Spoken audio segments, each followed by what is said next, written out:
अगर आपको Sandy beaches, पुराने खंडहर और पुरानी इमारतों में घूमना और टेस्टी टैकोस खाना बहुत पसंद है, तो फिर मैक्सिको आपके लिए बहुत ही बेस्ट ऑप्शन है। जी हाँ, ये एक ऐसी जगह है जहां पर आपको ये सारी चीजें मिलती हैं और इसीलिए हर साल यहाँ पर लाखों की संख्या में टूरिस्ट आते हैं और यहाँ की famous tourist destination Yucatan peninsula घूम के जाते हैं। हालांकि वैसे तो ये टूरिस्ट के बीच में काफी ज्यादा फेमस लोकेशन है, लेकिन यहाँ पर आना इतना आसान भी नहीं है। इवन कई बार अगर आप बस से इन जगहों पर आते हैं ना, तो आपको कई घंटों का सफर तय करना पड़ता है और इस डेस्टिनेशन पर पहुंचने के लिए और इन्हीं परेशानियों को दूर करने के लिए मैक्सिको एक नया रेलवे प्रोजेक्ट डेवलप कर रहा है, जिसे ट्रेन माया का नाम दिया गया है। इसे पेनिनसुला पर बनाया जा रहा है। तो आइए जानते हैं इस ट्रेन माया प्रोजेक्ट के बारे में और डिटेल में। तो कहीं मत जाइएगा, बने रहिएगा हमारे वीडियो में एंड तक। मैक्सिको सिटी ट्रेन माया नाम के इस रेलवे प्रोजेक्ट को डेवलप कर रहा है। इसका रेलवे ट्रैक ऑलमोस्ट 1500 किलोमीटर के आसपास है। ये रेलवे ट्रैक जंगलों से होते हुए कई पुरानी इमारतों, बीचेस और होटल्स को आपस में कनेक्ट करेगा। लेकिन जैसे ही इस प्रोजेक्ट को शुरू किया गया, इस प्रोजेक्ट को कुछ सीरियस बैकलैशेस की वजह से बीच में ही रोकना पड़ा, क्योंकि कुछ लोगों और कुछ एनवायरमेंटलिस्ट का ये मानना है कि ये प्रोजेक्ट पर्यावरण के लिए एक बड़ा खतरा है और इसीलिए इसे यहीं पर रोक देना चाहिए। जबकि वहीं कई ऑफिशियल्स का ये मानना है कि रेलवे का ये प्रोजेक्ट जहां इस कंट्री को इकोनॉमिक ग्रोथ देगा, तो वहीं ये कंट्री के डेवलपमेंट में भी एक इम्पोर्टेंट रोल प्ले करेगा। तो आइए इस $10 बिलियन के रेलवे प्रोजेक्ट के बारे में थोड़ी और चर्चा कर लेते हैं। मैक्सिको का युकाटन पेनिनसुला एक ऐसी जगह है जहां पर हर किसी का मन करता है रहने का। जी हाँ, ये है ही इतनी खूबसूरत जगह।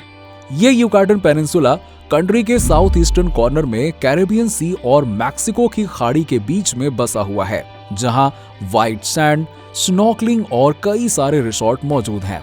लेकिन ये हमेशा से ऐसा नहीं था, बल्कि अगर आज से हम 50 साल पहले की बात करें तो इस रीजन में बहुत सारी ऐसी सिटीज थी जो अनडेवलप्ड थी और बहुत सी ऐसी भी सिटीज थी जो इकोनॉमिकली पूरी तरह से एग्रीकल्चर पर डिपेंड करती थी। लेकिन 1970 से मैक्सिको ने ऐसी जगहों पर कई सारे होटल्स और एयरपोर्ट्स बनाने शुरू किए, जिसके बाद यहाँ हर साल कई हजार टूरिस्ट आने लगे। लेकिन टूरिज्म के पहले ये जगह एक लार्जेस्ट मायान कम्युनिटी का घर हुआ करती थी। ये एक प्राचीन सिविलाइजेशन थी जो पहले के समय में यहाँ पर रहती थी और इसके द्वारा बनाए गए पिरामिड और स्ट्रक्चर आज भी यहाँ पे मौजूद है और आज के समय में ये जगहें साइट सीइंग के लिए काफी ज्यादा फेमस है। यहाँ पर टूरिस्ट अक्सर आते रहते हैं। चिचन इट्जा यहाँ के उन फेमस मायान सिटीज में से एक है जहाँ पर ढेर सारे पहले के समय की इमारतें और पुराने खंडहर पाए जाते हैं। यहाँ आने वाले टूरिस्ट मैक्सिको बस सर्विस की मदद से इन जगहों पर घूमने आते हैं। अगर हम चिचन इट्जा की बात करें तो ये 6 घंटे का एक राउंड ट्रिप है, जिसको बस के माध्यम से तय किया जा सकता है। हालांकि 6 घंटे बस से ट्रेवल करने के लिए कम नहीं होते हैं, लेकिन जब एक्साइटमेंट घूमने की हो तो फिर 6 घंटे भी कोई बड़ी बात नहीं लगती है। और इन्हीं परेशानियों से बचने के लिए मैक्सिको कंट्री ने 2018 में एक बहुत बड़े इंफ्रास्ट्रक्चर डेवलपमेंट की अनाउंसमेंट की थी, जिसमें 1500 किलोमीटर लंबे रेलवे ट्रैक को बनाने की अनाउंसमेंट की गई थी, जिसे स्पेनिश में मायान ट्रेन या फिर ट्रेन माया का नाम दिया गया। ये कैनकुन हवाई अड्डे से शुरू होगा और युकाटन प्रायद्वीप के चारों ओर घूमेगा, जिसमें चिचन इट्जा, टुलुम, रिवेरा माया जैसी जगहों पर रुकते हुए कैरेबियन कोस्ट लाइन तक कवर करेगा। इस प्रोजेक्ट में ज्यादातर ऐसे रूट्स का इस्तेमाल किया गया है जो ऑलरेडी यूज के लिए असाइन किए गए हैं। इसमें एक ऐसे रेलवे ट्रैक का भी इस्तेमाल किया जा रहा है जो काफी सालों से अंडर कंस्ट्रक्शन था और अभी तक कंप्लीट नहीं हुआ है। ये एक ऐसा फेमस और पॉपुलर डेस्टिनेशन है जो कंफर्ट के लिए डेवलप किया जा रहा है और ये बात तो हम सभी जानते हैं कि ये एक ऐसी राइड हमें देगा जो बस से कहीं ज्यादा कंफर्टेबल और कन्वीनियंट होगी। इस रेल नेटवर्क में 21 स्टेशन, 17 स्टॉप्स और टोटल 42 ट्रेन हैं। यहाँ पर ऐसी उम्मीद की जा रही है कि ये रेलवे कुल लगभग 40,000 पैसेंजर्स को हर दिन ट्रांसपोर्ट कर सकता है।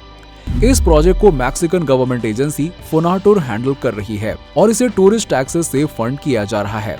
एक बार जब ये प्रोजेक्ट बनके तैयार हो जाएगा तो ये अपने पैसेंजर्स को कुल 3 तरह की ट्रेन राइड प्रोवाइड करेगा। Number 1 standard, number 2 restaurant, number 3 long term stay train. अगर हम इसके इंटीरियर डिजाइन की बात करें तो इसका इंटीरियर मयान कल्चर से इंस्पायर्ड है और ये मैक्सिमम 160 किलोमीटर पर आवर की स्पीड प्रोवाइड करता है, जो बिना किसी डाउट के बस से कहीं अच्छी स्पीड है। इस प्रोजेक्ट का कंस्ट्रक्शन 2020 में शुरू हुआ था।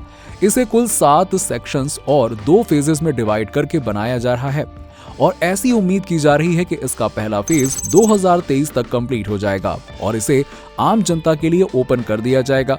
इसका नॉर्थर्न सेक्शन कैनकन और प्लाया डेल कार्मेन को आपस में कनेक्ट करेगा, जबकि इसका southern region southern portion Playa del Carmen और टुलुम को आपस में कनेक्ट करेगा।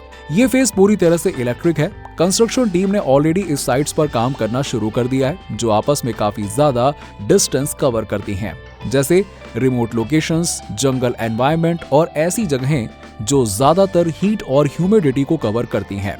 इस प्रोजेक्ट को मैक्सिको टूरिज्म के द्वारा लीड तो किया ही जा रहा है, बट इसको टूरिज्म से कहीं ज्यादा बेनिफिशियल माना जा रहा है। जैसे इस प्रोजेक्ट के शुरू होने के बाद कई सारे जॉब्स भी जनरेट होंगे, जिससे यहाँ की इकोनॉमी भी बूस्ट होगी और टूरिज्म के साथ साथ यहाँ की फाइनेंशियल ग्रोथ भी काफी अच्छी होगी और ये युकाटन पेनिनसुला की भी इकोनॉमी ग्रोथ को मेंटेन करेगा। लेकिन वहीं कुछ लोगों का ये भी मानना है कि ये प्रोजेक्ट किसी भी तरह से बेनिफिशियल नहीं है, क्योंकि ये उन लोगों को कभी भी इकोनॉमिक ग्रोथ नहीं प्रोवाइड करेगा जिनके डेवलपमेंट के लिए इसे बनाया जा रहा है। लोगों का ऐसा मानना है कि ये सिर्फ उन्हीं लोगों के लिए बेनिफिशियल है जो रिच हैं, यानी कि जिनके पास काफी पैसा है।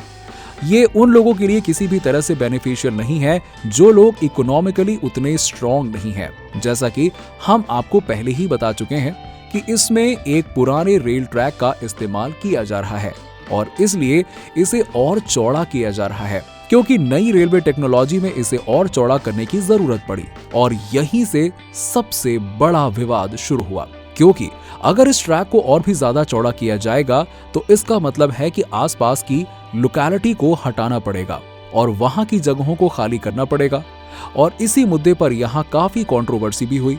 इसीलिए बहुत से ऐसे लोकल लोगों ने इस प्रोजेक्ट पर अपना डिसएग्रीमेंट जताया है। उनका ये कहना है कि इससे हमें काफी हद तक नुकसान हो रहा है। इसको लेकर उन्होंने कई सारे लीगल इश्यूज भी उठाए हैं और इसी के साथ ही साथ एक और डिसएग्रीमेंट कैंपीच में भी उठा है इस माया ट्रेन प्रोजेक्ट को लेकर।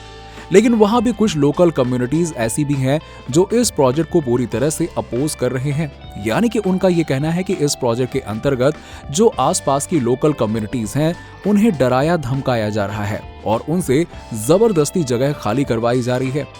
इसी के साथ ही साथ बहुत सी ऐसी हिस्टोरिक साइट्स भी हैं जिन्हें इस प्रोजेक्ट में अनदेखा किया जा रहा है और इसीलिए वो इस प्रोजेक्ट के अगेंस्ट खड़े हो गए हैं। उनका ये मानना है कि ऑफिशियल्स को पहले ही इन्फॉर्म करना चाहिए था, लेकिन उन्हें इस प्रोजेक्ट को शुरू करने से पहले कोई भी नोटिस नहीं दिया गया, जो पूरी तरह से गलत है। इसी के साथ ही साथ उन्होंने ये भी कहा कि इस प्रोजेक्ट से रिलेटेड किसी भी तरह की मीटिंग्स को लोकल लैंग्वेज में न रखकर जानबूझकर ऐसी लैंग्वेज में रखा गया जिससे इस प्रोजेक्ट के बारे में यहाँ के लोकल्स को समझ न आए। इस प्रोजेक्ट के अंतर्गत कम से कम 120 किलोमीटर तक जंगल के अंदर ट्रैक्स को क्लियर किया जा चुका है। इसके साथ ही साथ अब तक कम से कम 8 से 9 मिलियन पेड़ भी काटे जा चुके हैं और इससे भी यहाँ के लोकल्स अपोज कर रहे हैं और यहाँ उनका मानना है कि ऐसे प्रोजेक्ट के लिए हम यहाँ के पर्यावरण से खिलवाड़ नहीं कर सकते हैं। वहीं ऑफिशियल्स का ये भी मानना है कि यहाँ पर ज्यादातर पुराने रेलवे ट्रैक का इस्तेमाल किया जा रहा है।